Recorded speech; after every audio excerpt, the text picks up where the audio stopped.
Hi everybody, Arkin40 here to talk to you about something very basic but very important, and that's how to take your flowers and place them into water and ensure that they're going to last a long time. Probably the most popular question I would get from people are, why do your flowers last so long? Because we had standards on how we were going to put the flowers into an arrangement or into a vase, whichever way you want to say it. So one of the conditions I had was, well, many people say, there's a theory out there that if you cut these flowers underwater, you'll prevent it from sealing on the bottom. Between the time you cut them and put them into water, I'm not convinced that that occurs. I believe if you just give it a nice cut and put it into the water, you're fine. And believe it or not, I used to see people cut them underwater and then place them next to their station, and then they would put them in there. Has that happened to you? This is really basic, but it's very true. The other point I want to make, florist to florist, I don't care for colored vases, because when you have a colored vase and you put beautiful flowers in there, the recipient usually sees this beautiful bouquet in the complementing vase, and that's all they see, and that's all they look at down the road. But if you can show them the water level, then somebody may notice that the water level is diminishing and it needs more water. I used to get a lot of complaints when people received colored vases from us, and they would say that the flowers didn't last. When they brought them back, we would see that the water level was at the bottom. Well, of course, many of the flowers were up here and they never had a chance. So I always had clear glass vases.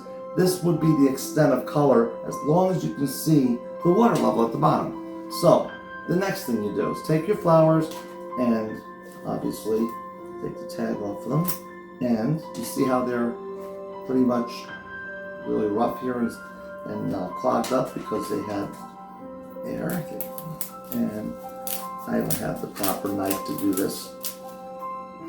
Hold on, I'll be back. Alright, let's try this. Always cut them on an angle, this way. And you don't move the flowers, don't move the knife, move the flowers. See? That's all you have to do. Now this is not the right way to do it, but cut it with your finger like this. Never move your finger and you'll never cut yourself. Hold it like this and move. Don't ever move your thumb. You'll never cut your finger that way. It's when you start moving everything around that I just know what's going to happen. Now everything's cut on an angle, and immediately place it in the vase. And there you have it. Now the flowers are going to drink. They didn't have much chances to really, I'll just take it out and show you. There. It's still just like I put it in there. You didn't lose that much out of it. And if you want to give it another cut, you can. But for the most part, don't overdo the process. Simply get your roses, prepare them before they go into the vase, give them a cut, put them in. If you can just take the whole grouping, cut them one time, place them in there, and make sure the water level is above half, more like 3/4. I never had a problem if I saw water dripping all over the designer or the delivery man's hands when he's delivering it, because then I know it's full and the roses or the flowers have the best chance. Now, some other flowers only drink from the bottom. For example, calla lilies, they only drink from the very bottom of the stem, so you cut them in a cross. Tulips, same thing, they only drink from the bottom. So it's imperative that those vases are filled with water, not too high though, just for the bottom to touch. So really it's a little bit different. So you don't fill them up, but just place it so the bottom touches the water and there's enough there.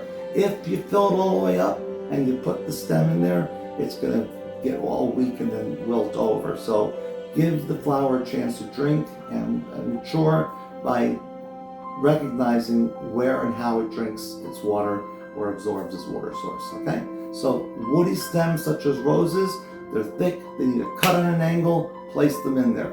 But a tulip, a calla lily, flowers like that, you cut the very bottom, put a little cross in there. Many times you'll see the calla lilies will flare up and then they'll just get water straight up to the top, and then just keep the water. But don't overwater those and don't underwater these. I hope this is helpful. Why not? We'll give it a try. The experience be yours.